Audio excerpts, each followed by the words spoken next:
This is part 2 of my podcast, 10 with Ty, featuring the renovation queen, property expert and mentor, Jane Slack-Smith. Now, if you want to hear her answers to my first 7 questions, download part 1. And don't forget to subscribe.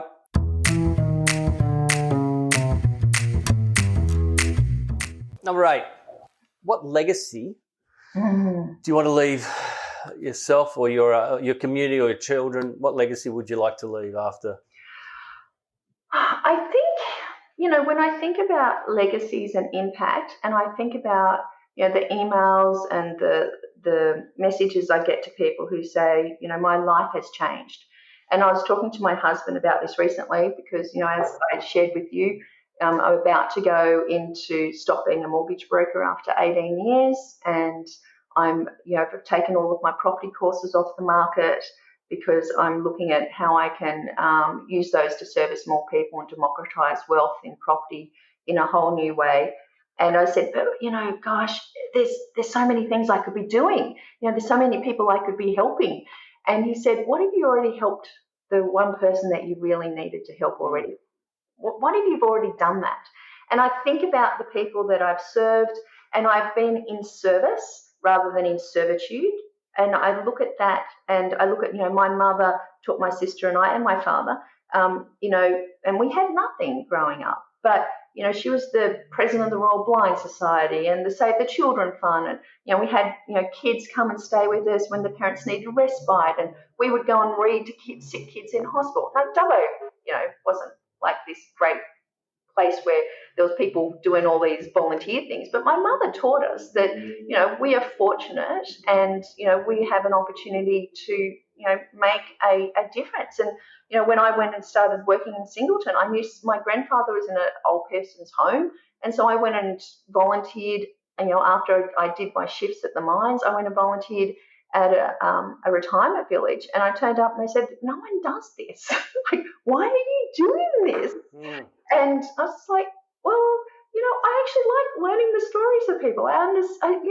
Everyone has a story. I'm interested in the story. I'm interested in the people. And if there's no one getting visited, I have a really moving story if you want to hear it on. Yes, please.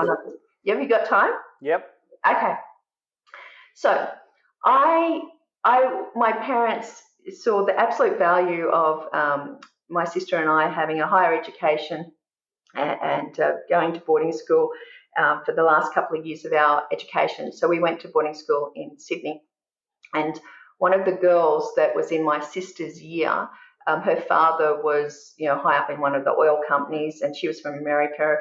And, at the end of year 12, the father said, I've got all these frequent flyer points. My sister could go overseas. And it was like the first person in our family had ever been overseas. Like, we were so excited. And so she went over and spent, a bit of Christmas with this girl, Alison. Fast forward 5 years later, I've gone and volunteered at the Singleton, old people's home. And I'm talking to this beautiful lady, Elsie, and she's telling me how amazing her family is and how proud she is of her son. And, how incredible it is to have a gift of being able to leave like a country town and go and, go to university and have these incredible adventures and really set the family up, and how proud she was. Anyhow, so I'm walking down the street and here's Alison. I'm like, what are you doing in Singleton? She said, oh, my grandmother has passed. And I was like, oh, gosh, I'm so sorry to hear that. She said, yeah, she's in the retirement home. I said, oh, I used to visit someone there. She said, oh, her name's Elsie. I'm like, I used to see her. And she's like, oh, my goodness, my dad is in such a bad way because he's so guilty. He left the country town. He went to university. He went to America. He set up, his whole life there. He's a wreck. I'm like, let me tell him what she was telling me. And so I had this opportunity to give him this gift, right, of how proud she was and how she lived. She felt that she had lived fully because he was living fully. Changed everything. And so, I look at these little moments as gifts. And I think, every time I look at legacy, I look at my son and I try to teach him things. It's like, Mum, you know nothing. I'm like, yes, one day you might think I do. I hope that you come back and watch this podcast. But, I look at that, and it's just those intergenerational changes. I always imagined the reason I started Investors Choice Mortgages, Your Property Success, was I was like, if more than 50% of the relationships end in divorce. And there's kids in these dual relationships of moving here and there, and they don't have the parents sitting at the table. They don't have people modeling what good, healthy relationships and money are like. If I can actually keep more parents together, because the number one reason for divorce is financial, and they're having these conversations and saying, this is, come and help us paint the investment property. No, I don't want to do that. Come on, if we do this, the rent goes up $50 a week and you can have, an extra lolly, whatever it is. They're learning this, and it creates intergenerational change. That's why I spent the last 20 years in doing that. That's fantastic. I'm sure many people appreciate it too, Jane. Thank you. Okay. Just I heard that stat too the other day about the divorce rate as 50%. And I no doubt a lot of it's financial. And then there was actually an article that talk about Rupert Murdoch, and now he's on to his 6th, and it goes up 10% every time, right? Obviously not with him, it's not financial, but by the 6th marriage, he's up to like 90% chance of paying. 10 with Ty is brought to you by Washington Brown, the property depreciation experts. Number 9, what does success look like to you? Ooh, as I was walking out the door, I asked my husband this question today, just to confirm that we're on the right page. Okay. Or on the same page, let's put it that way. So success to me is waking up every morning with the world as an adventure, with the time to do what I want, with whom I want, when I want. So for me, success is complete freedom of choice. Now, financially, I spent, the last 20 years, manipulating people into financial success, thinking once they have financial success, then they can have the freedom. And what I've learned in the last 5 years and working with my clients in your success club is that you don't need to have money to go for what you want. And if you do actually understand how and what you want, and you have that vision and you have the emotion of what you want to create, geez, it's incredible how often it just turns up. And, I make 10 choices with, my business coach around what I want to create in the next 6 months. And I've just had the privilege of doing it in the last weekend. And then every single morning I go through each one of those 10, takes me about 10 minutes. And I think about what that looks like, and I make the choice that I'm creating that. And I look back over that process that I've done over the last 4 years. So over the last 3 years, and I've created every single thing that I wanted to create. I have that vision. And so I have the belief that I can do it. And if I get out of the way of, myself and my fears and my beliefs and the conditions, I can make things happen. And I think, we work within this matrix. We work within the boundaries, and our boundaries are the conditions and the material needs and the beliefs that we have. Well, rather than working within the boundaries, I work with the boundaries. So I'm like, well, what if that doesn't exist? What if I have this choice? Funny story. I have this choice, which is, I'm open to the gifts and enchantments that the universe gives me. I'm going to be aware of things, coincidences, opportunities, and, just little things that make me happy. And, I've been since COVID, I've been walking the streets for my 2 hours, a day that I was allowed out, or 1 hour a day at some stage. And I just have my phone with me. I take little photos. I'm like, I'm seeing the extraordinary in the ordinary. I'm just, this is interesting. And over the last 2 years, people have come back to me and said, your photos, hashtag awe and wonder, your photos really kind of got me through some dark spots. I don't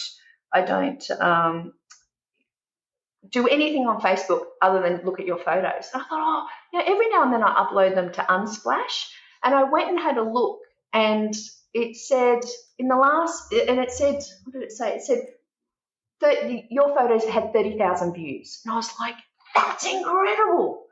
And I'm like, that is just amazing. And then I realized it was for the last 30 days, and I looked all time, and it was 900,000. I was like, what? And I was looking at it this morning. It's 1.5 million, right?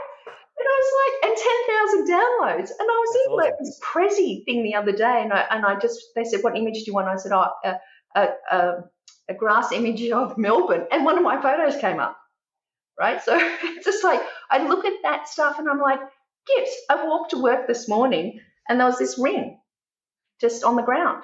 I'm like, okay, I'll wear that. let me tell you, I loved going for walks with you in Melbourne every morning during lockdown. I love what you do on Facebook. Number 10. Now, this is what the crux of this podcast is about, or, because as you know, my father lost his mate. He didn't start with silver spoon, and I've done quite well. And I've only got one child. I don't want, what is it the saying? The first makes it, the second consolidates, the third loses it. So we're at the consolidation phase in my family's life. And so Warren Buffett, you probably know, he said rule number 1 was never lose money. And rule number 2, never forget rule number 1. But what he didn't say was how do you achieve rule number 1? So how would you tell Taylor, or how would you tell the aspiring investors out there, not just for my daughter, I'm hoping this is for your son as well, and this is something hopefully you can pass on. So what would you tell them to achieve rule number 1? Okay, so I thought about this, and I think once again I'm going to throw this question around a little bit. Okay, good. You're not expecting. No. Because what I've learned about educating, tens of thousands of people about property and wealth over 20 years, and then I look at the last 3-4 years where I've really kind of worked out why people are successful and why they're not. So when I look at that question and I was like, how would I say to Taylor, would you not lose money? I would say, reframe the question on what is that you really want in life, and what is that you need to be able to do that? What are the skills? What is the invisible investment of time and research and knowledge that you put in that actually manifests into you living your best life?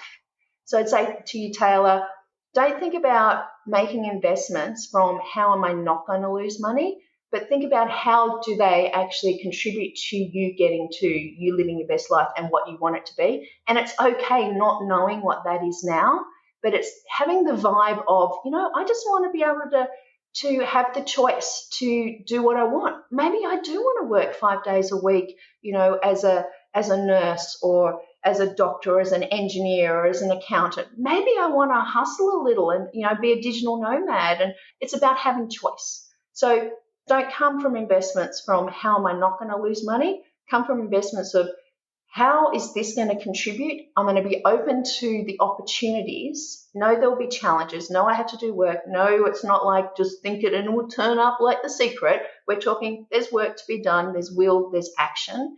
But what can I do and be aware of that allowed me to get to that end goal? If you've got this part far in the podcast, you now know why Jane is one of my first guests. That's a fascinating, excellent answer. I'm just looking forward to all the variety of answers. Now, there's one thing I didn't tell you, Jane. There's a bonus question. And every time, so as I said before, everyone's done these questions are going to be on the website. It's not a secret. I'm hoping people that come on this podcast have a think about it because they can be answered in many different ways, right? But there is a bonus question. I'm going to ask a bonus question, and it's going to be based around a bit of your skill set, right? So bring it on. And I thought about your question. I thought, well, you are the Reno Queen. You've done a lot of renovations. And I thought, why don't I ask her, what's the best amount of spend on a property to get the best return as a renovation? I thought, well, that's a silly question because what have you got? A $2 million property? You got a $200,000 property, right? That's you're not going to spend $1 million on a $200,000 property, even though I've seen some overcapitalisation in my life. But then I said, well, let's refine it. What ratio? If you buy a property for $500,000, what do you think the ratio of the purchase of the renovation should be relative to the purchase price to get the best return? I know it can be varied, but if there's an investor out there thinking they want to do a renovation, what would you say as a percentage? 101 masterclass on renovation, strategic renovation. There's a lot of properties that can be renovated, but there's very few that deserve it. Now, in that $500,000 price point, what you need to start with is an understanding of the comparable price points of what the properties are that you want to renovate up to. Mm-hmm. So, for instance, at $500,000, if I said to you, there's a refresh renovation, which is essentially, going in and cleaning things up a little bit, doing, maybe new bench tops on the kitchen. There's a repair, which is like elbow grease, just go in and like rub it down and make it clean and clean the laundry's up, and that's like 1% of the value. The repair might be 5%. A cosmetic renovation is usually 10%. So on a $500,000 property, it'd be $50,000. Yeah. Now, I would never, and then there's the, restructure where you're spending a significant 30 to 40%, new, butler's pantry, the box on the back, all those kind of things that I taught for years. But when I look at, if I was going to say, the best way to look at it is like, I won't do a renovation if I can't make $2 for every $1 I spend. So for a $500,000 property, if I'm spending $50,000, I need it to go up to $600,000. So $2, my profit's $50,000, my cost's $50,000, $500,000 gets me to $600,000. If I can't find a $600,000 property in that suburb, in that area, that's, not a 4-bedroom when mine's a 3-bedroom, not on 600 square meters when I'm on 300 square meters. If I can't find a like for like at $600,000, then looks like it, and know that I can do the renovation for $50,000 to get to that level. So I'm not talking like there's a pool. I'm talking, cosmetic renovation. Then I walk. So, at $500,000, it's very difficult to actually, do those type of strategic renovations and find that gap. I think that it's really, these days it's closer to $800,000 to $1 million where you can actually find that price point where, you're at $1 million, you spend $100,000 and it gets to over 1.2 million. You need to be in that suburb, that much of a gap. And at those lower price points, it's hard. Now, that's why we talk about the Trident strategy. Buy below the market. If you can get that $500,000 property for $450,000 because you're good at negotiating, or you found the opportunity, it looks too bad, you've got an out of area salesperson who doesn't understand it, everyone's in lockdown during COVID, whatever it is. If you're buying it at that $450,000, you're making money then. So you really don't have to necessarily get up to the $600,000 with your renovation. So there's opportunities in those suburbs. I'm not saying if you can't afford a $500,000 property, never do a renovation. But what I am saying is it has to be strategic renovation, and it has to be for the right property. If you own an investment property, then Washington Brown can help you pay less tax with an ATO-compliant depreciation schedule. Visit washingtonbrown.com.au to pay less tax today.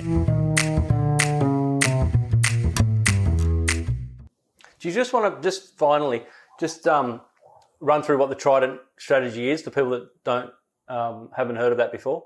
Sure. I mean, essentially, I think it's in the book, right? There's a picture, but essentially, you've got the book there. What page? We've each got a book, but it's kind of simple. Like, if you look at it. Okay. Yeah, I can see it. Yeah. And this is my scaredy cat tactic. And I can do all the research. I can take the 16,500 suburbs in Australia. I can look at the last 20 years of data. I can see which suburbs outperform the others. I can come up with characteristics and look at the suburbs I want to be in. So I can do all that for growth. But then I was like, as a mining engineer or, explosives expert, I needed to have plan A, B, and C. So I'm like, A, B, and C, tried it. And that was one of the name came from my my mortgage coach at the time. I'm like, I need this, it's like this thing. It's like a Trident. I'm like, yes, what it is. It's a Trident strategy. And so the first way to make money is to know the area, do the research, understand the market, understand it's a 3-bedroom house, which streets the renters are in, free information from the census, understand your market. So you need to understand that market completely, and you make money when you buy. Now, this is the only part of the Trident strategy that I possibly would give up on. Like, at the moment, the market's moving, right? I'd be buying it at $450 today, and it could be $470 tomorrow. So if I can't get it less than $450, yeah, okay, fair enough. But, strategically, there's always a way. And then I would add value in the long, medium term. And I would do that. I did the $425,000 property, a $50,000 renovation, and it revalued at $700,000 9 months later. I pulled the cash out, and that started the rest of my property portfolio. So it gave me leverage, but it allowed me to increase the rent as well. I had better renters, tenants that stayed for longer. And then in the long term, it's the growth. The growth is going to be the thing that allows you to retire. Cash flow helps you, hold the properties. But, I speak to people who've bought a property for $500,000 10 years later, and at the time they're like, it was cheap. It was supposed to be $550, but I was in Taree and, this house next to Dad's, and the guy said you can have it for $500, and it was bargain. It's still worth $500. Right? 10 years later, whereas my $500,000 property is worth $2 million. So, well, not $2 million in 20 years, it was $2 million. So, you've got, being that right area, it's that growth that's going to get you out of the rat race, into the choices, into the freedom, into the vision of life that you want to live. Now, I don't know about you, but I've had so much fun and learnt so much. But I can't thank you enough for being on this podcast. I really, really appreciate it. Thanks, Jane. Absolutely. And Taylor, listen to your dad more. He knows stuff too. Now, if you want to get in touch with Jane, the best way is via her website, janeslacksmith.com.au. If you own an investment property, then Washington Brown can help you pay less tax with an ATO-compliant depreciation schedule. Visit washingtonbrown.com.au to pay less tax today.